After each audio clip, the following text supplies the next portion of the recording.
Call to order. The Runnemede Board of Education meeting is called to order. The Board of Education is in compliance with the sunshine regulations. This meeting was appropriately advertised by notifying the retrospect, as well as posting notices in Federal Hall, the Runnemede Post Office, Mary Gold School, Align Bingham School, and Grace Downey School.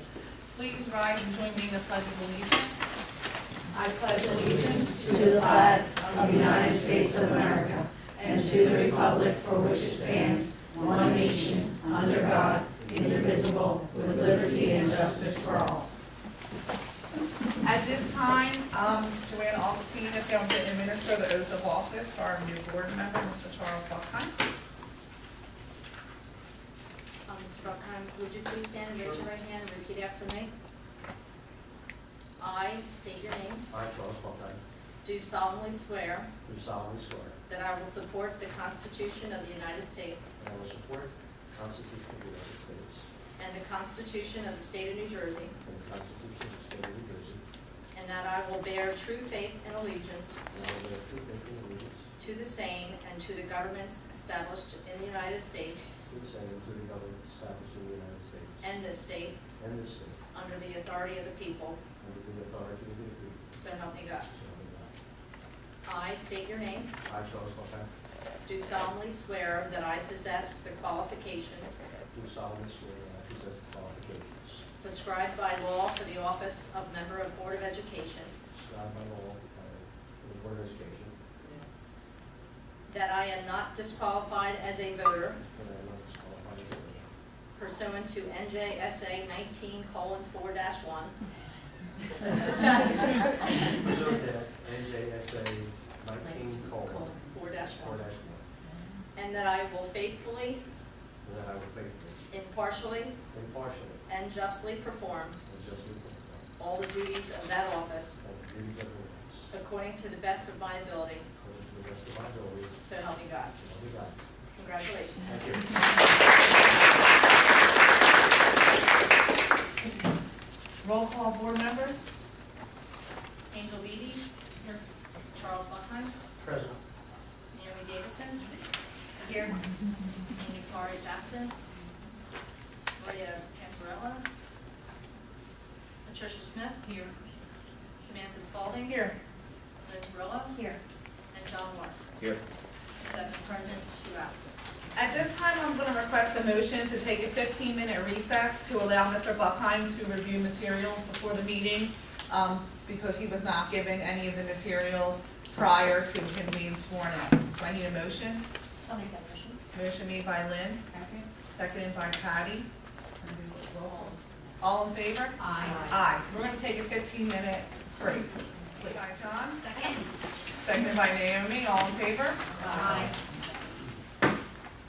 So, with us this evening, we did not mention earlier, we also have Dr. Nancy Ward, Superintendent of Schools, Joanna Augustine, Business Administrator, Marie Gallagher, Bingham and Downing School Principal, Mark Iannucci, Principal Mary Gold School, Robert Mungo, Assistant Principal Mary Gold School, Janet Viola, Child Study Team, and Butch Bringer, Maintenance Supervisor.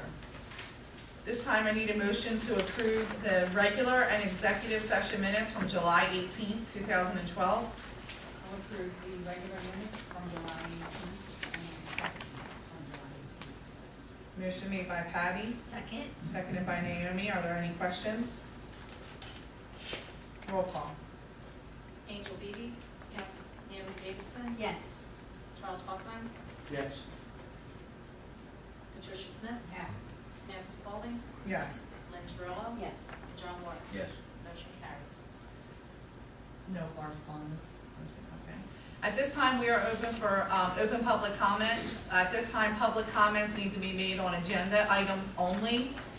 The board president will recognize individuals in the audience who wish to comment on any action items on this agenda. Please respect the following procedures. Be recognized, state your full name and address, identify the resolution or item number which you wish to comment, wait to be recognized just before you make your comment, and you're limiting your comments to 3 minutes per person. At this time, does anybody have any public comments on agenda items? Mrs. Zandowski? My name is Kathleen Zanowski. I live at 617 Detmar Terrace.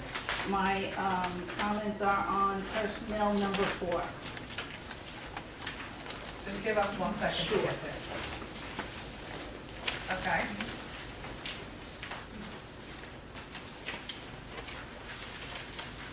I received a phone call last week, August 8th at 6 p.m. telling me that my hours were being cut by 1.5 hours.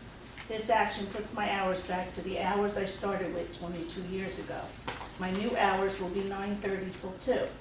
These hours won't work because we have to call our lunch count into Belmar by 9:15.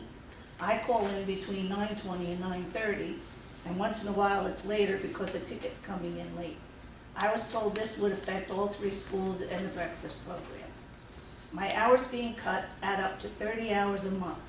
It has taken me 21 years to get to 6 hours that I was just approved by the board in this past October.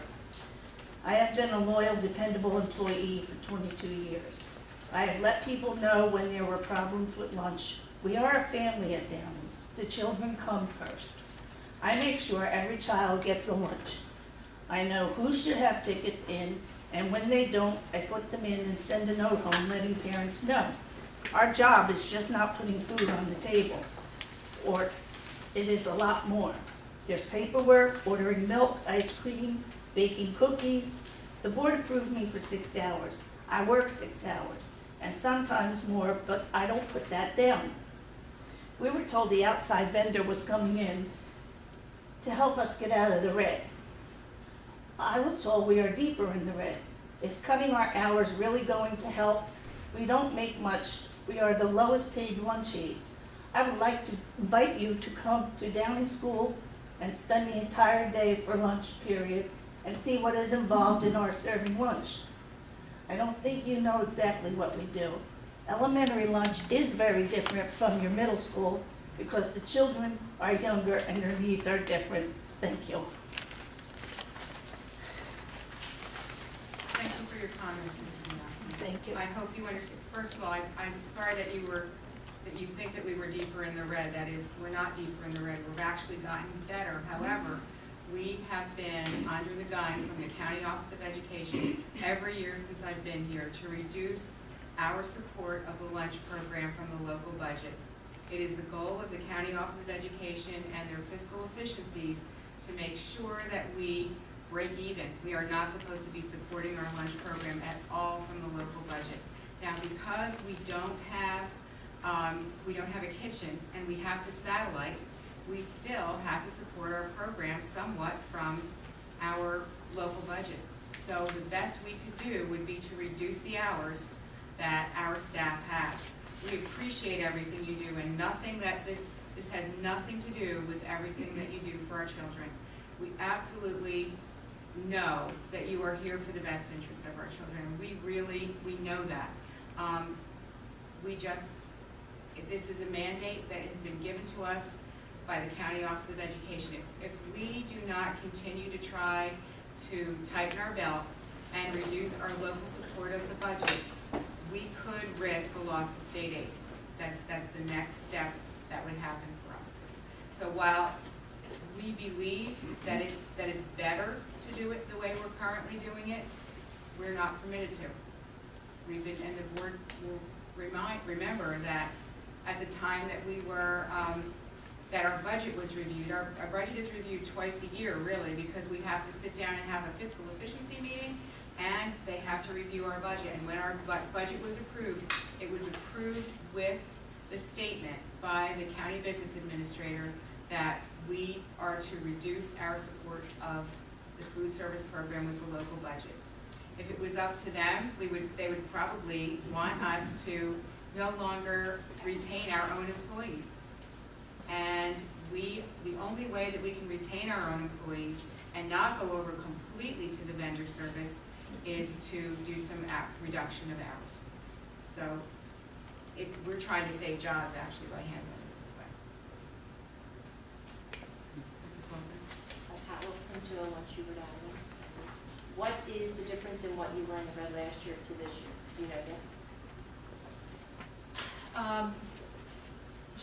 I don't know the exact number to be able to tell it to you, but it's only slightly different from the prior year. I think the last audit was in the 40,000s, and Yeah, and it's still over $40,000. In the red? Yes, yes. The profit that comes in through the selling of the snacks and all, how much of that profit do you make as compared to the company that you have? Any profit that comes in from the food service program actually is reducing the total cost of any supplies and our staff, because our staff that we're paying to staff the 3 buildings is actually it costs more than $40,000. So any profit is being used It's to all your offset profit. that. Does the company that you have in here make any kind of profit off?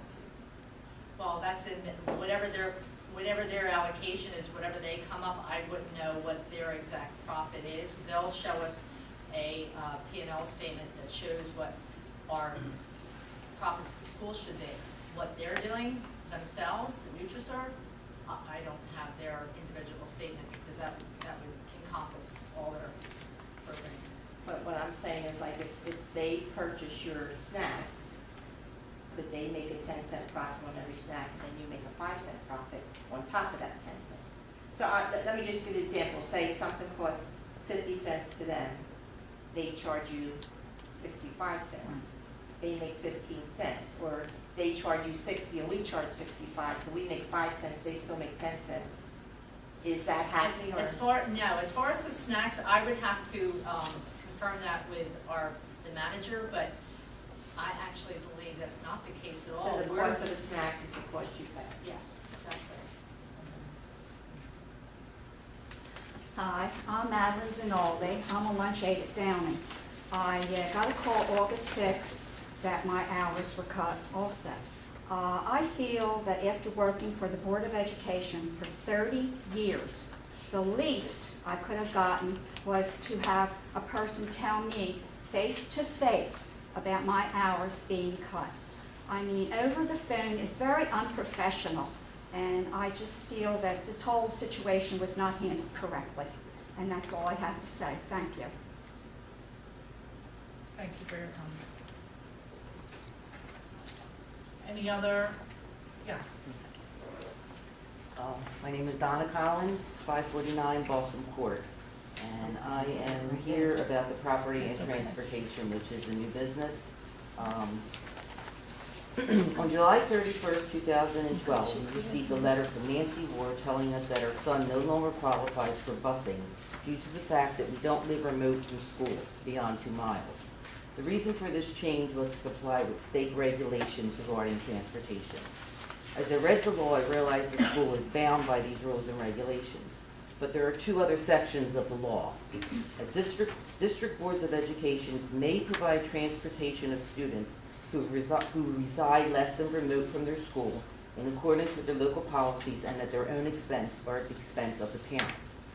Whenever the District Board of Education agrees to provide non-mandated transportation to and from schools for a reason of hazard, the board should adopt hazardous busing policy. These are the sections of the law that I implore the school board to consider. Our son, for most of the school year, will have to leave for school in the morning while it's still dark to get to school on time. Currently, the closest crossing guard is over half a mile from my home.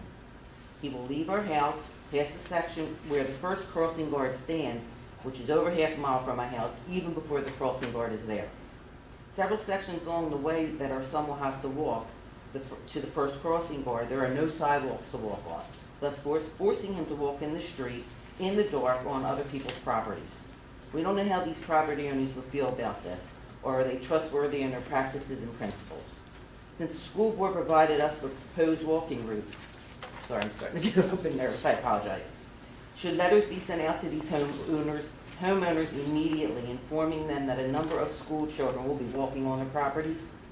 In the event of snow, the day of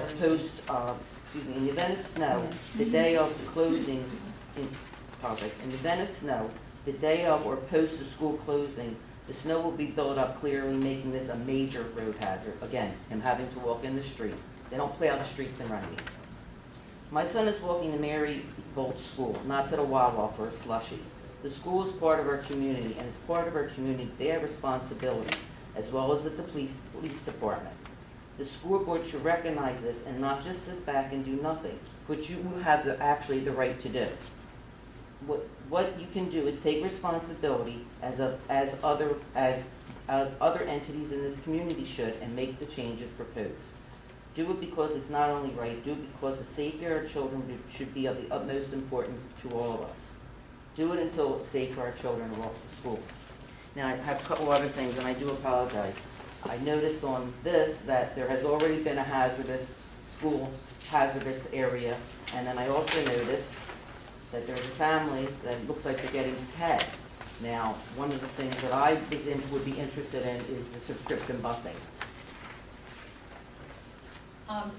First, to address this whole issue and how it came about, there's a state statute that regulates what's remote and what a district is supposed to, who is eligible for transportation.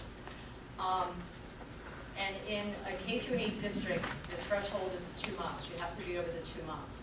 Unfortunately, in the last 2 years, that statute was not being followed. And to enable some students that don't meet that threshold and there's no stipulated hazardous route, and they're not being, there's no IEP that says they require transportation, that would be considered arbitrary. And if it was arbitrary, anyone in the entire district that didn't meet that 2 mile threshold could also request that they felt their child needed transportation as well.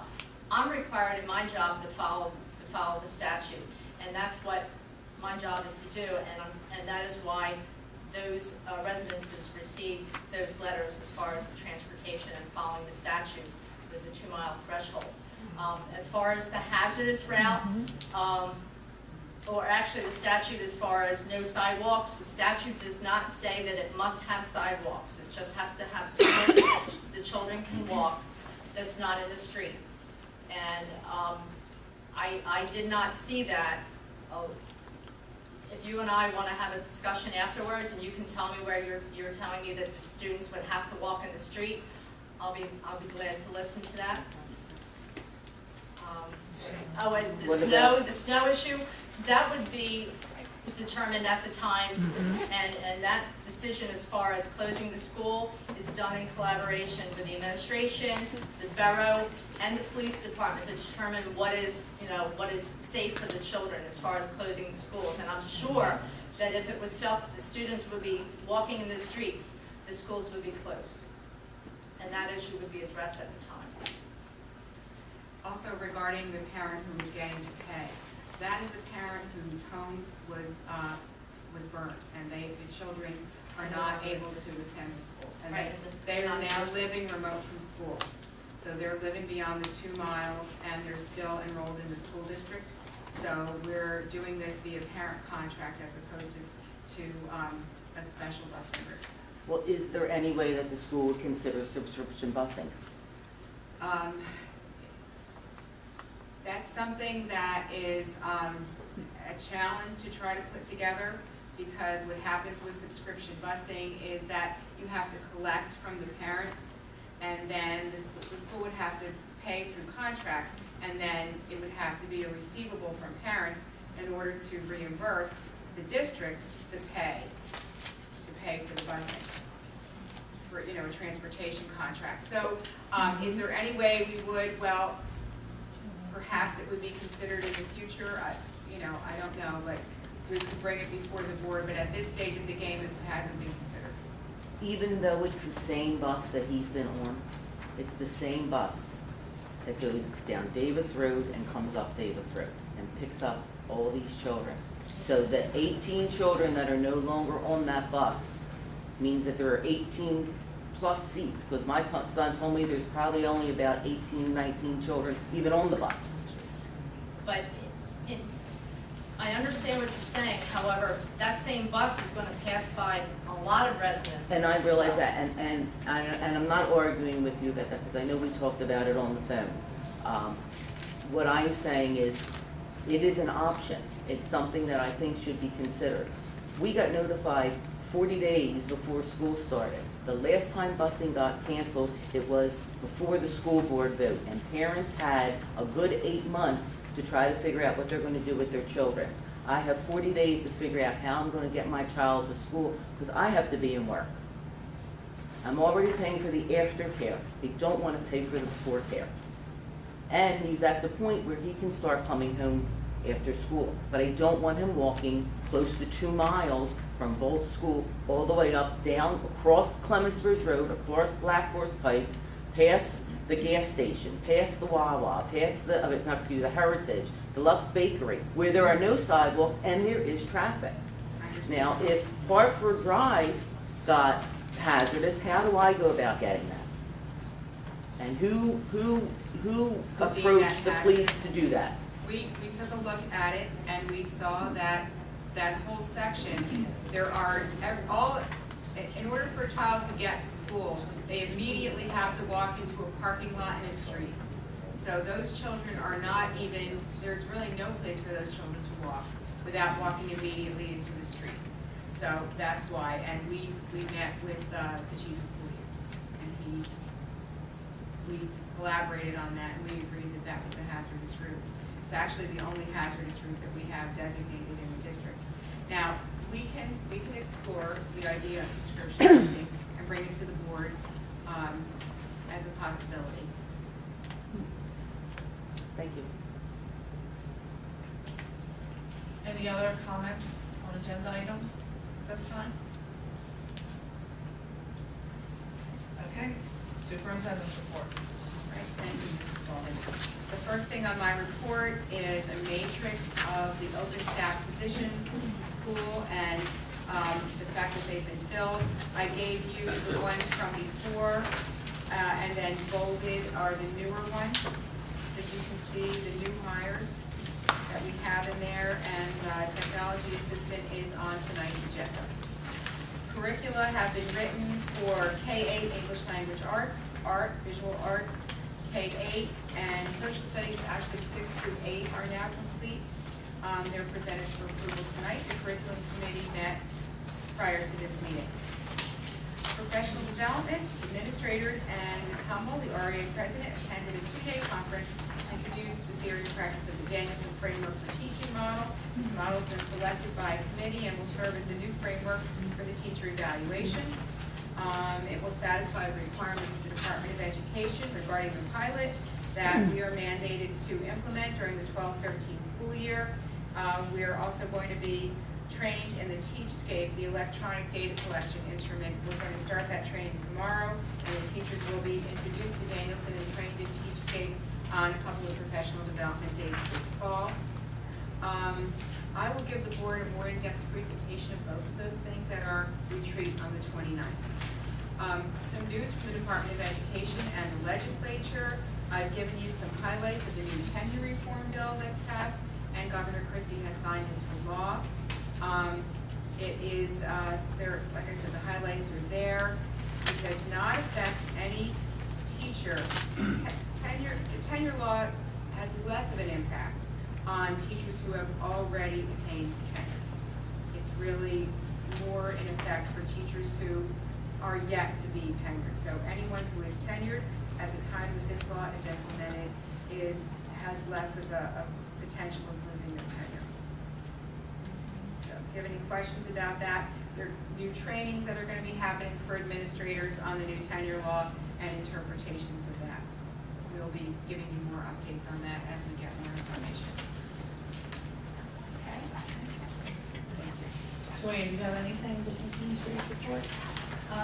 Just to comment on some of the bulleted items on my report, there was a lot of time being spent with the auditors were here for a whole week last week, and there's still a lot of work to be done as far as providing them with more documentation for their work papers, finalizing a lot of the grant work as far as what's still due, deferred revenue. There's a lot of year-end adjustments that'll need to be done and setting up the new grants for the new year as well. Obviously, I've also been addressing the transportation concerns as well. I met with Sister Patricia from St. Teresa's regarding the non-public funding and purchasing requirements. Actually, Dr. Ward and I met with her. And I'm completing the quarterly semi-Medicare financial report. That was due, it was supposed to be due this Friday. They extended it another week. I've also been updating and submitting the information for our fixed asset schedule to the appraisal company, which the auditor also needs, and I submitted the child nutrition application for the new fiscal year, October 1st through September 30th, which I actually just got an email back this evening saying that it was approved, and establishing the efficiencies for the food service program and routine items. Thank you. The buildings and ground report and special education report are attached. Are there any questions? And the principal's report and nurse's report will resume in the fall. Anything for the PTA? We have our planning meeting, we had our first meeting in June, now we have our finalized meeting next Wednesday for our budget and to lock in the dates that we have already picked.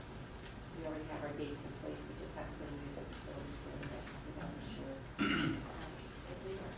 Make sure you do that as soon as possible because it seems like our use of facilities are being put in for the year Right. from other people, so you could do the same. Camden County Educational Services Commission's report, progress, New Jersey school boards, do you have anything? Joanne printed out a copy of all the workshops available. Oh, good. I actually didn't have a report, but she graciously did this for all of us, so just kind of look at that at your leisure, and I'll have a report in September. Okay, thank you. Black Horse Pike, progress. Curriculum, we met this evening and looked over some of the curriculums that were submitted, and thank Mr. Mongo for all of his hard work, even over the summer, working on the curriculum again. We just want to thank him. Policy and public relations, is there anything? Yes, we have some policies. You have new policies, they're all mandated, right? Yes. And there's nothing for negotiations. Finance, personnel, or property did not meet, correct? Okay. And we'll move along to property and transportation. I need a motion to approve items. You have something? Did you want to add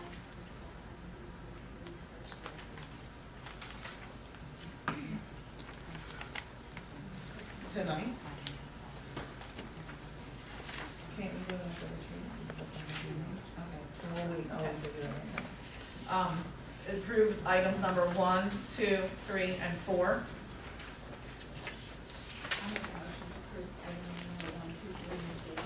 Motion made by Patty, seconded by Angel. Are there any questions? Yes, I have a question concerning number 4. Just looking at the hours, I didn't even realize there was a reduction in hours of the staff to begin with. But I was just wondering why there is such a difference. We're in transportation right now. Oh, I'm sorry, I thought this was 4. Item number 4 at the top. Are you on your new, The wrong sheet. yeah, is the transportation for the I'm sorry. displaced family. Gotcha, I'm sorry. My bad. Do you have any questions on 1 to 4? I'm looking at the Okay. agenda, I'm sorry. That's okay. Roll call. Angel Levy, Yes. Amy Davidson, Yes. Charles Buckheim, Yes. Patricia Smith, Yes. Samantha Spalding. Yes. Lynn Terrell. Yes. John Moore. Yes. Motion carries 7-0.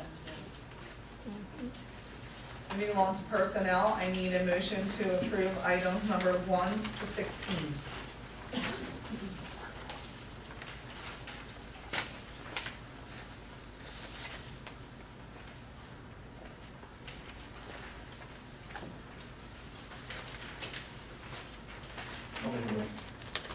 Motion made by Charles, seconded by Angel. Questions? Yes, that question. Yes. Thank you. I didn't, like I said, I did not realize that there was a reduction in hours of the lunch staff. And I just want to know, why is there a difference in the hours that these ladies work? Between building, Yes. actually, there was a difference in the hours to begin with between Right. the buildings as well. And also, in each building, there's a difference in the number of meals that are served, as well as the preparation involved, too. Okay. Some of our people serve only breakfast and then they work for us cafeteria at breakfast and then playground at lunch. Right. So they piece together two different jobs. And so their total number of hours may be a certain number, but part of it is that they're only working an hour and a half at breakfast time. Yeah, well, that doesn't concern, and I understand that part. My biggest thing is, again, why the difference in the hours? If I remember correctly, I'm not sure if this is right, if I remember correctly, there is a head person and then a number 2 person. Yes. Is that Yes. right? Yes. At all 3 schools, is that correct? Yes. Okay, so I'm assuming the most hours are what I'm looking Both. at both, right? Now, is it, again, the volume of lunches, the volume of actually counting the tickets for the lunches compared to, I guess that's my biggest question. Is there any way that a compromise can be reached as far as all their hours were reduced, everybody's hours were reduced? Not equally as far as the amount of hours, because the amount of hours were not equal in each of the buildings, even as far as the number of staff in each of the buildings was not even the same. Right. So it varied, but they were reduced. And some might have been as little as a quarter of an hour. Okay. But I guess my question is there any way that reductions could be equalized so that it's fair for everyone? Rather We than, think we handled it in a fair way for everyone, Mrs. Stern. We do, and because here's what we have. We have one person comes in a little bit earlier than the other person. So for instance, the 2 people at Downing School, they were, one is 4 hours and one is 4.5 hours. Mhm. So one person comes in a little bit earlier than the other person does. Or We is, didn't. the shift is different. Okay, is that the case? Is that what happens? You both come, you come in at different times? No, I was at 6 hours, I would come in at 8 till 2, because before we weren't baking cookies, now we bake cookies, and that takes 45 minutes. And if I don't start it at 8 o'clock, it runs into my paperwork. Okay. So that's why I was coming in at 8 to 2. I'm actually cut 2 hours, because this says 4 hours, 4.5. I was doing 6 hours. The board just approved me for 6. And now I'm going down to 4.5, which is what I started with 22 years ago. Right, but were you But working there's 6 more hours paperwork. last year? Yes. Last year was Yes, 6 hours, and then 2000, yep. we reapproved you for 6 hours again Yep. for this year. No, this year, yeah, No, but I Yeah. mean, right. 11, 12. 11, Yes. 12 Not was 12, 6. 13. Now they're Yes, putting me okay. down to 4.5. okay. And Mrs. Noli's hours were what? My hours were 8 o'clock to 1:30. And now they've cut me to 9:30 to 1:30. So the Downing breakfast people are, Kathy Marino Mrs. and that. Marino and Mrs. Right. Butchett. And actually, we looked at that and found that we needed both people at Downing because they serve so many more breakfasts than Bingham. Right. So, Mrs. Friel is doing breakfast at Bingham and she's doing lunch. Oh, so that's why her hours are That's why she's more than- 5 3/4 hours. Okay, and Mrs. Sparano has 5 hours Right, she is more. at Bingham versus breakfast. 4.5 hours. No. So she's an Yeah. hour more than me, a half hour more than me. Or even 4 hours. I'm assuming she's the number 2 person at Bingham. Yeah. She has 5 hours versus Right. the number 2 4 person hours. at Downing's 4 hours. Right, Why is there a difference in that hourly right there? thank you. You're talking about the buildings as far as the Yes. total number of Yes. hours? Because at Downing, they are serving prepared meals. Right. At Bingham, they're actually They have doing to do cupping and more preparation. Right. The meals come in already because of the I think health it was the department. state. They Wait a minute. can't do any kind of prepping or cupping or any kind of, all that, but they're already prepared meals, so they're serving the children prepared meals. There's a little less. So there's not- a difference in there the isn't way prep the time. meals are set up? Yeah, There's prep less time time. for meals? Yes. There's more prep time for Bingham and for Bowles than there is for Downing. Downing comes in prepared, Bingham comes in not prepared. Bolts comes in, not Not prepared? prepared. Not prepared.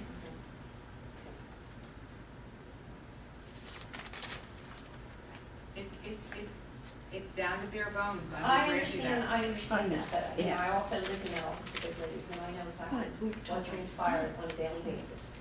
And, you know, it upsets me, and I know even when I worked with these women, that some of the things that they are required to do now, they didn't have to do back then. Right, So their food prep is even more now than it was before. And it's, you know, I just, yeah. Unfortunately, the county office doesn't want to hear that. so this is a cut that you have made because the county office, Yes. again, is saying that we have to get out of the red. We Yes. will never get out of the red. We'll never get completely out of Thank the you. red. We'll Never. never get, not unless we have a kitchen. If we have a kitchen, that changes things.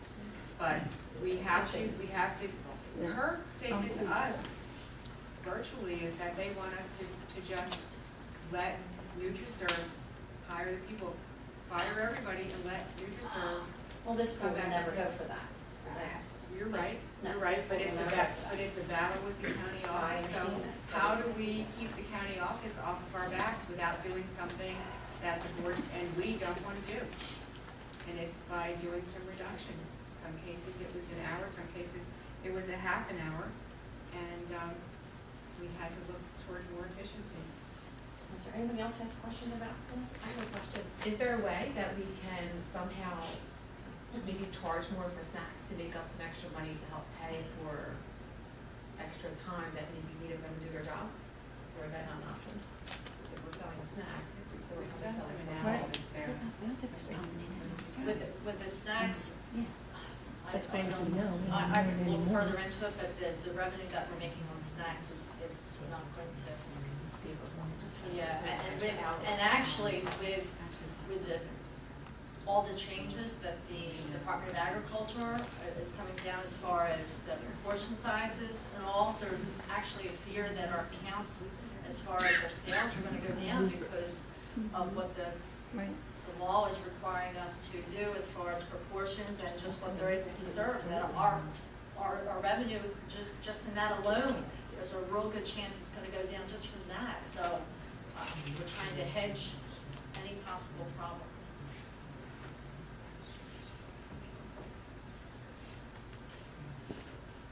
Is this going to interfere at all with how the actual process works with ordering lunches? Because I heard them say that they have to place the orders by 9:30, so 9:15, yeah. if, by 9:15, so is there start time? 9:30 at the other schools. 9:30 is ours.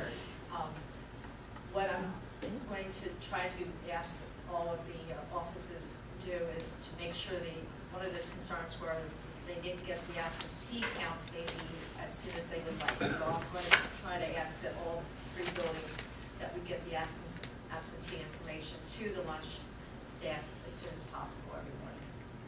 But if their hours are starting at 9:30. 9:30. Yeah, and lunch count has to be in by 9:30. Right. The breakfast people can get that information. The breakfast people are there till 9:15, and the students have already gone up to their classrooms by 8:40. Okay, so now the breakfast people are gonna be in charge of giving the lunch count for the day, is what you're saying. Is that? Not gonna work. Right? That's not gonna work. Breakfast people They're not familiar with, There's, right, they're not you're talking familiar about with the Downing, lunch there's at all. actually two individuals. No, I'm talking about Downing and Bingham, it's not Right. just Downing, it's, Downing and Bingham, and of course, there's only one person serving breakfast at Bingham. Mhm.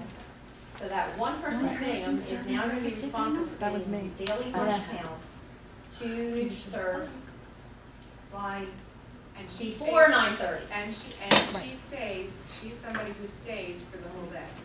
She stays, she gets there in the morning and she stays through the lunchtime. Okay. So she doesn't leave, she's there from So what are 7:45. her hours? 7:40, I didn't remember, did you, 7:45 to Which 9:30. Joanne's got it. We did work this out. Okay. We were able to work this out. And I discussed a lot of this with the manager as well.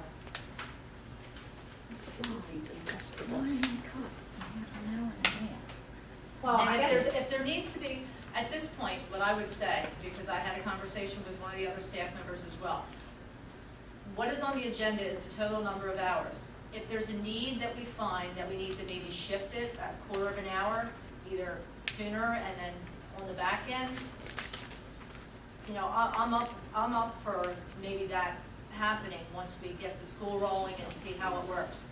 But I'm under the county mandate that I have to cut my costs, and this is the best way that I can do it in order to cut the costs and look at our efficiencies based on the number of staff, the number of meals, how they're being prepared and served, and, you know, just talking with other people too, and how they're running their programs.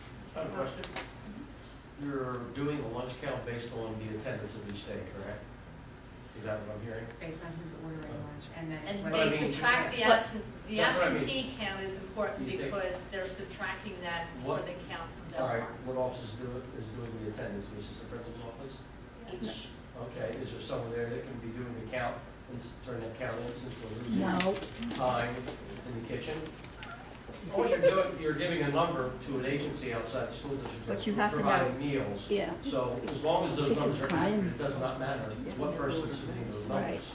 So my question is, if we've lost our time in the cafeteria personnel, if there's someone that's directly responsible for attendance, he or she that has those exact numbers each day, they could submit those numbers for those meals. Numbers. Well, they give them to the cafeteria person, and the cafeteria person then. we have more to do it. They're There's- Everyone there's doesn't more order lunch. changes. The whole idea Right. is that the people in the office have no idea who's bought in tickets for lunch. Right, Okay. plus they come in already, remember, they They come just in, give them- they come in at like 20 or 30 of them will come in on a Monday morning for that week. And then throughout the week, more tickets are coming in for that week. So it And changes the other part constantly. is because we're remote, because we have to, we have to order from Belmar, and it's a Right. ticket system. It's really quite an antiquated system, but it's the best and the only. Yes, thing it we works. use. I understand. We have our system, We you have know, our system. And this is all because we don't have a kitchen. Because we Right. don't have a kitchen. Okay.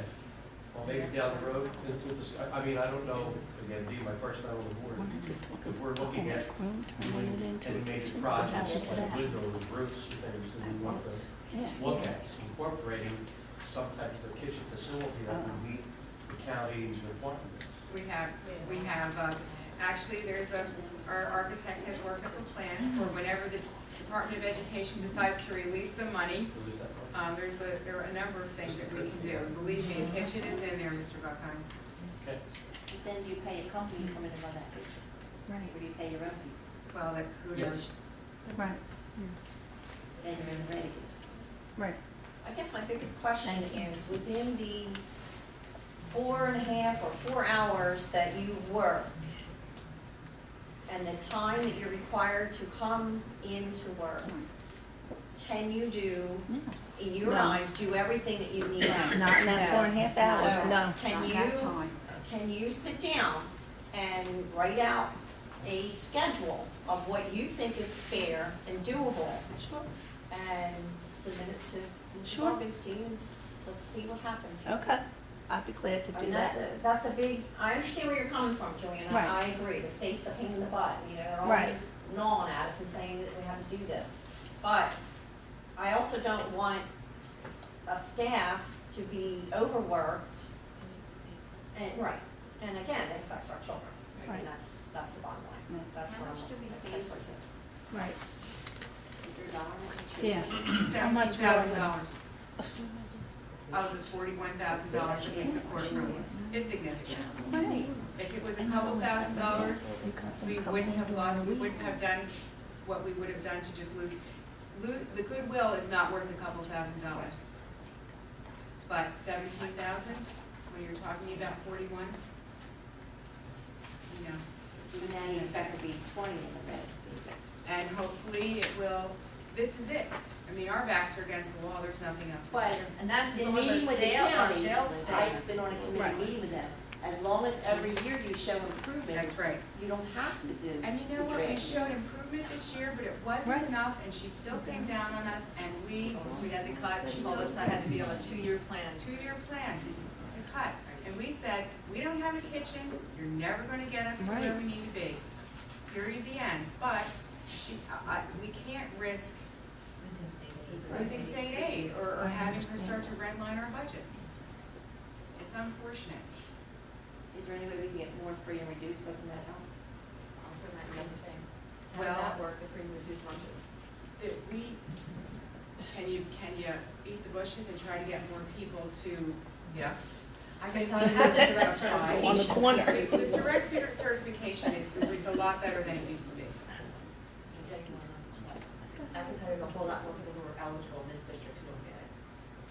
Right. I think maybe they're not aware that they're eligible. You know, maybe thinking, oh, I can't get that, probably did too much. Not Maybe we knowing. can ask the principals to make sure that they mention something about that at back to school night, you know? And make sure that everybody knows it's confidential information. Absolutely. She'll I put think- her- I have to tell you though, I know our school secretaries are very, very diligent about getting those forms back, because they know how important it is to get. Oh, I know that, but I'm not saying that, I'm saying some people, but there's a Just- box there that checks not interested, and Right. you just Right. sign it, you know what I mean? Right. Instead of doing that, Right. trying to see. And we do it discreetly, like our social worker will do it, or anybody who we find out. I know when people come to the offices and say, but yeah, absolutely, it's a good idea. You can mention it at back to school night. Any other questions or concerns? And Ms. Sandowski, you'll submit that could you submit that by the end of the week for us, please? Sure. Thank you, we appreciate it. You're welcome. Roll call. Angel Beebe? Naomi Davidson? Yes. Charles Buckheim? Yes. Tricia Smith? Yes. Samantha Spalding? Yes. Lynn Terrell? No to number 4 and yes to everything else. John Ward? Motion carries. Under finance, before I have a motion, I just wanted to let you all know that I'm going to take out under the New Jersey School Board Association conference, that it be limited to only 4 school board members. After talking to Dr. Ward, I want anybody who wants to take a look at this schedule to feel free to attend, and we can talk about that later in 2 weeks when we meet again for our retreat.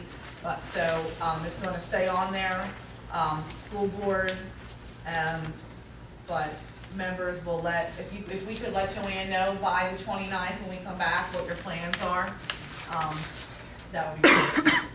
So it's not gonna say limited to 4 there. So I need a motion to approve items number 1 to 17.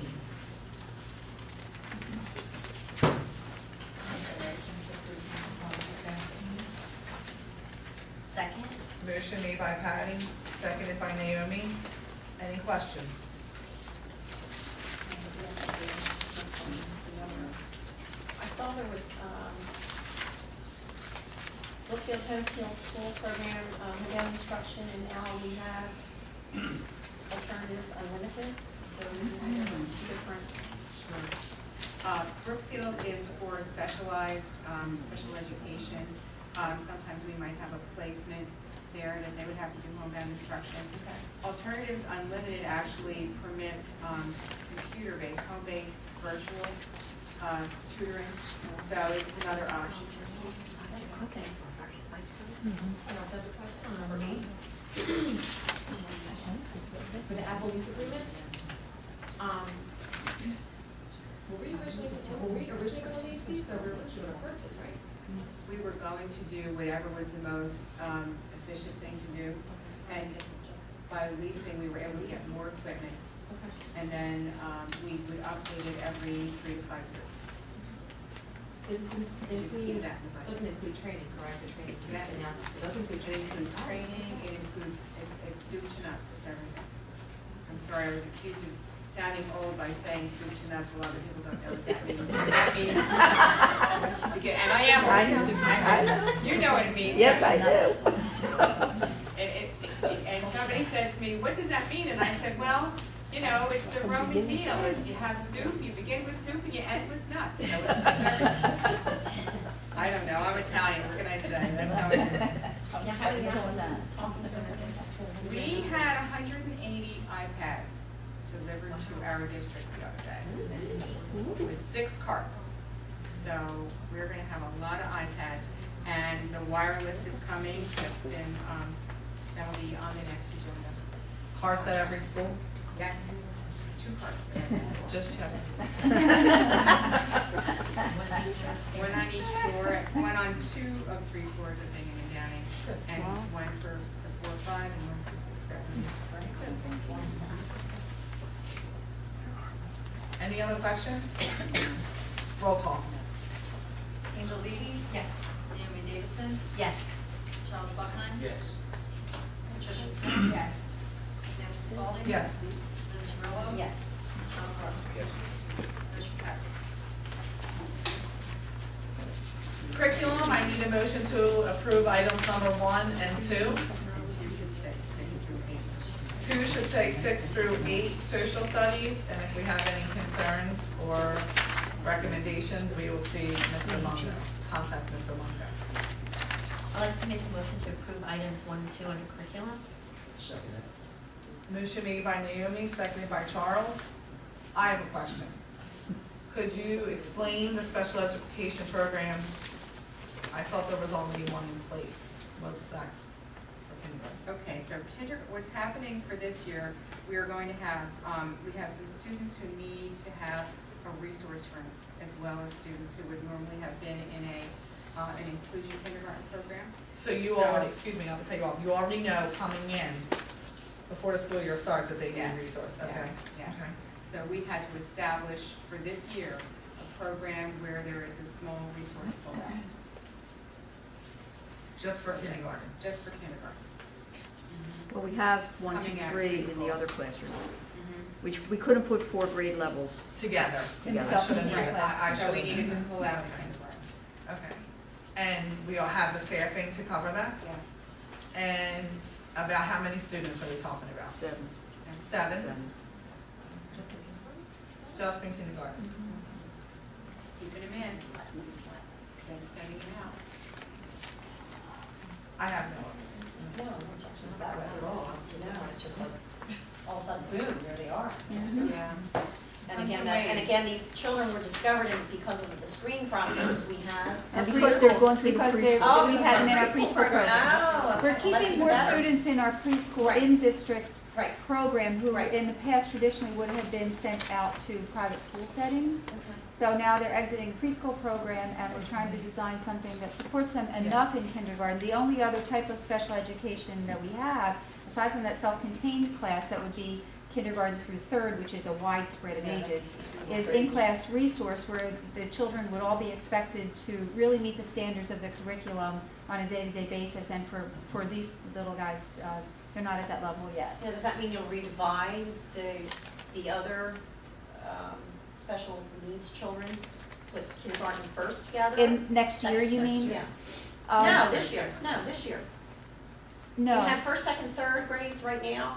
in the Is that- self-contained, in the Yes. self-contained class. There's Yes, only- they'll re- There's only one first grader though, and she's with a one-on-one, so it's really mostly 2nd and 3rd in the other classroom. Okay, would it be better for that one to go in with the kindergarten children? No, because the Still with- teacher that had her last year has established a program to work with her. Okay, is there, Last year, we had kindergarten first and second in self-contained. We did not have any 3rd graders. So that core group now is first, second, and 3rd grade. yeah, but that's still a big span of age. First, second, and 3rd, Yeah. it's okay, but it's doable. That has worked out well for Okay. the students who were That's in what I'm saying, there. there's still an opportunity for this first grade child, the only one first grade Mhm. child?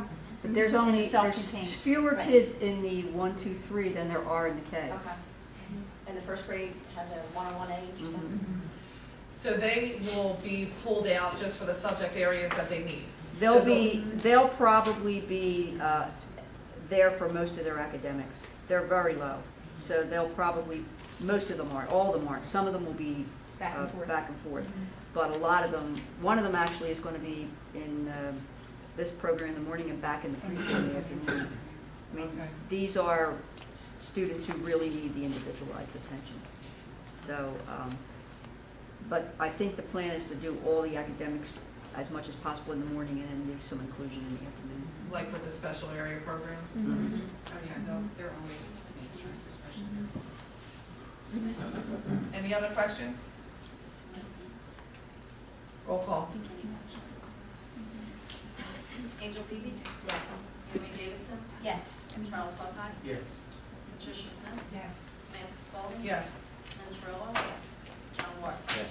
Motion carries. 7-0. Policy and Public Relations, we need to approve items number 1 for the first reading.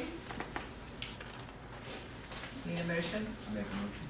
Motion made by John, seconded by Patty. Are there any questions? All of these were mandated policies. Yes, I do have one question. With our concussion head injury policy, does that include intramurals? Yes. Yes, it does. Okay. Because in the policy itself, it doesn't talk about intramurals at all. It just talks about interscholastic sports.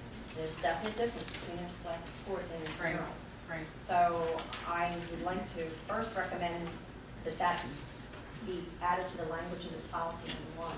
And number 2, I feel the addition of cheerleading, yes, is very important that it's in there, because cheerleading is a sport. But I feel the way it's worded, that it just sounds like cheerleading is an afterthought when you read through the policy. Oh yeah, just in case one of those cheerleaders falls off the mount, or just in case, I just think, she or he, I should say. Is there any way that in the identification part of this policy, we can identify what a quote student athlete is? And in this way, regardless of where it states in the policy, things that have to happen, it will encompass interscholastic sports, intramural sports, as well as cheerleading. So then, rather than add cheerleader as an afterthought, do a definition Yes. of student athlete Yes. and name all the potential athletics Yes, and exactly. cheerleading. Stating anybody who participates in a physical activity, sport, practice, events, either interscholastic, intramural, or cheerleading, be considered a student athlete. Yes. Okay, thank you. Any other questions or concerns? Roll call? Angel Beebe, Yes. Naomi Davidson, Yes. Charles Buckman, Yes. Patricia Smith, Samantha Spalding, Yes. Lynn Terrell. Yes. John Ward. Yes. Motion carries 7-0. At this time, we are open for any public comment. The public is reminded that all public complaints against a district employee must be made through a specific grievance process. A description of this process may be found in Board of Ed Policy File Code 0167. This policy is available upon request in the Office of the Board Secretary. Any individual naming an employee in a complaint before the Board of Education without the employee's permission could be cited for violating that employee's civil and contractual rights. At this time, is there any public comment?